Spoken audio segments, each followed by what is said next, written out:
L'actualité internationale sur e-Radio. Bokar Alpha Khan, bonjour. Bonjour Antoine Dou. Laurent Gbagbo et Charles Blé Goudé ne sont pas encore tirés d'affaire. Oui, cette affaire tourne maintenant en une guerre de procédure entre les juges et le procureur qui a déposé hier soir un recours contre l'acquittement des deux co-accusés. Une audience a eu lieu ce matin avec les 5 juges de la chambre d'appel. Ils vont dire s'ils acceptent ou non l'appel du procureur déposé hier.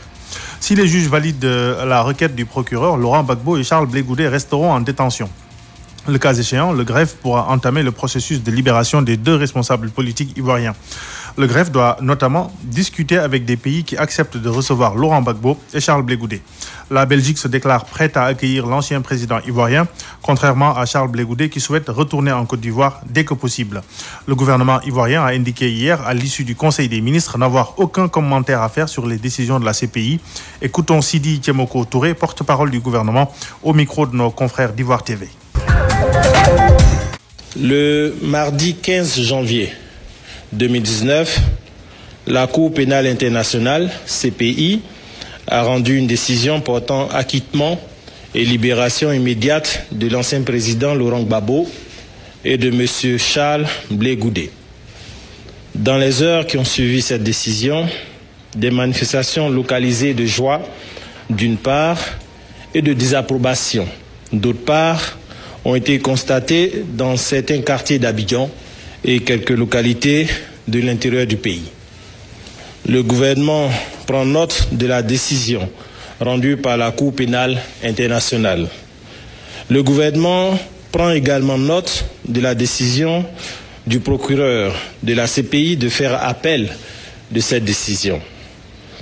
Dans ces circonstances, le chef de l'État et le gouvernement ont une pensée pour les victimes et les assurent de leur soutien. Des mesures additionnelles seront prises au plan matériel et financier en faveur des victimes de la crise post-électorale en vue de les soulager et soutenir davantage. Le gouvernement souhaite que cette décision aille dans le sens de la décrispation de notre pays tel qu'engagé par le président de la République, son Excellence Alassane Ouattara, à travers les actes forts qu'il a initiés dans le sens de la paix et de la réconciliation. Le président de la République et le gouvernement réitèrent leur volonté de consolider la paix, la cohésion nationale et le développement de notre pays. Ils appellent l'ensemble des populations au calme, au pardon et à la réconciliation. La Côte d'Ivoire a besoin de paix pour faire face aux défis de son développement économique et social afin de continuer d'améliorer les conditions de vie de tous les Ivoiriens. Après la Côte d'Ivoire, le Gabon, Ali Bongo est rentré au Maroc pour y poursuivre sa convalescence. Justement, rentré entre guillemets. Oui. Alors, le chef de l'État gabonais a quitté Libreville mardi soir, selon une source officielle citée par RFI. Ali Bongo a assisté le même jour à la prestation de serment des membres du gouvernement, assis sur un fauteuil roulant. Le Conseil des ministres, qui était prévu dans la foulée, a été également annulé sans raison. Les 38 ministres du gouvernement peuvent désormais commencer à travailler après avoir prêté serment comme le veut la Constitution devant le chef de l'État.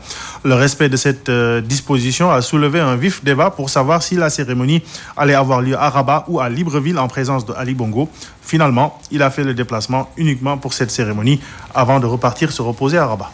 Élection présidentielle au Nigeria, à 76 ans, Buhari se dit en forme pour un second mandat. Alors, Muhammadu Buhari, candidat à sa propre succession, a la pêche. Il est tellement en forme qu'il dit être parfaitement en mesure de diriger ce géant pétrolier de 180 millions d'habitants qu'est le Nigeria. C'était hier lors d'un débat télévisé.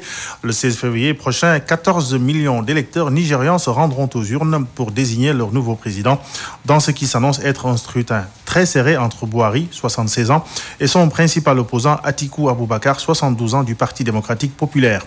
Le chef de l'État et candidat du Congrès des progressistes a passé au moins 9 mois à Londres, où il était soigné pour une maladie non révélée au grand public lors de son premier mandat. C'est la 5e fois que Buhari se présente à une élection présidentielle, après ses échecs de 2003, 2007 et 2011, et sa victoire historique en 2015, où il fut le premier candidat de l'opposition à remporter remporter le poste suprême dans l'histoire du pays. Les élections générales de février s'annoncent serrées donc entre le PDP et l'APC, mais l'ancien général Buhari, qui avait dirigé le pays en 1983 pendant les dictatures militaires, est resté évasif sur son acceptation ou non de sa possible défaite. Bokar Alpha Khan, merci pour cette page internationale. L'actualité internationale sur e-Radio.